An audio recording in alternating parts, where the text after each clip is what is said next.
여러분을 환영하고 축복합니다. 오늘은 죽음과 구원이라고 하는 제목으로 출애굽기 12장 29절부터 42절까지를 함께 여행하시겠습니다. 애굽 사람들에게 내린 하나님의 10번째 재앙, 마지막 재앙은 장자의 죽음이었습니다. 애굽 사람들은 그들이 믿는 프타라고 하는 신이 생명을 준다고 믿고 있었는데, 하나님께서는 그 프타라는 신을 치실 뿐만 아니라 애굽 사람들에게 사망의 재앙을 내리시는 것이죠. 하나님이 내가 직접 그들에게 들어가리라 말씀하신 대로 애굽 전역에 하나님이 직접 들어가십니다. 그래서 하나님의 명령대로 유월절 양의 피가 발려지지 않은 애굽 사람들의 집에는 바로의 장자로부터 시작을 해서 애굽 모든 백성들의 장자, 그리고 짐승의 첫 새끼까지도 하나님이 치셨습니다.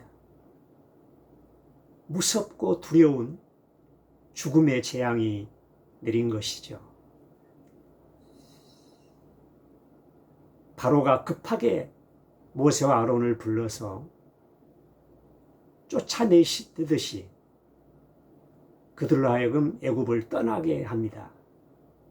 이제 너희와 너희 모든 백성은 너희가 원하고 요구하는 대로 이 밤에 급히 출애굽, 애굽을 떠나라고 명령합니다. 그래서 이제 이스라엘 백성들이 애굽에서 나오게 되는데, 그들은 떠나기 전에 하나님의 말씀을 따라서 금과 은, 폐물들을 비롯해서 심지어는 애굽 사람들에게 의복까지도 달라고 요구합니다. 그들은 도망치듯이 출애굽한 게 아니고 믿음으로 당당하게 어깨를 펴고 애굽을 떠나게 된 것입니다. 하나님께서는 애굽 사람들에게 직접 사망의 재앙을 내리실 뿐만 아니라 반대로 하나님의 백성들에게, 양의 피가 발려진 하나님의 백성들의 집에는 하나님의 생명과 구원의 은총을 베푸시는 것입니다.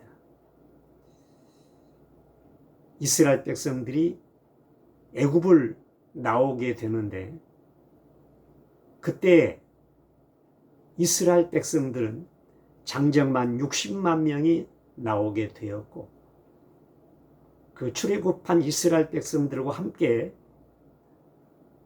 우리도 하나님을 섬기겠습니다, 우리도 하나님의 백성이 되겠습니다 라고 합류했던 다른 여러 민족, 성경에는 잡족이라고 말하고 있는데, 여러 민족이 그 출애굽 행렬에 동참하게 됩니다.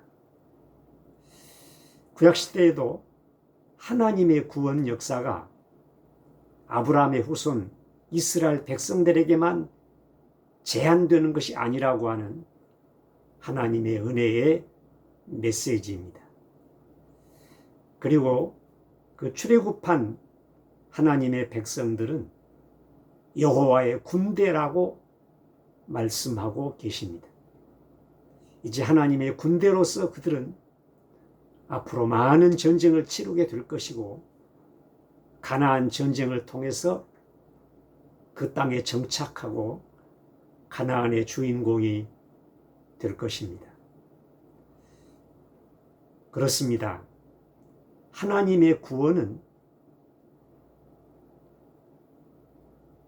하나님을 믿지 않는 사람들, 예수님을 영접하지 않는 사람들, 예수님의 피의 효력을 받아들이지 않는 사람들에게는 죽음의 형벌이 임할 것이고, 어떤 사람이건 어떤 민족이건 하나님을 섬기고 예수님을 영접하고 예수님의 십자가 그 피의 효력을 받아들이는 이들에게는 구원과 생명이 주어질 것을 확실하게 말씀하고 계시는 것이죠.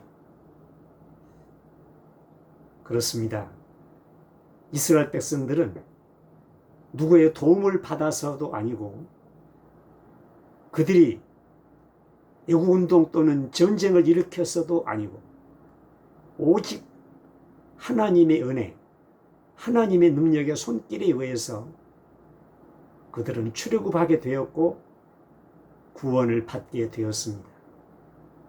그들은 그야말로 새로운 역사, 새로운 삶을 출발하게 되는 것이죠.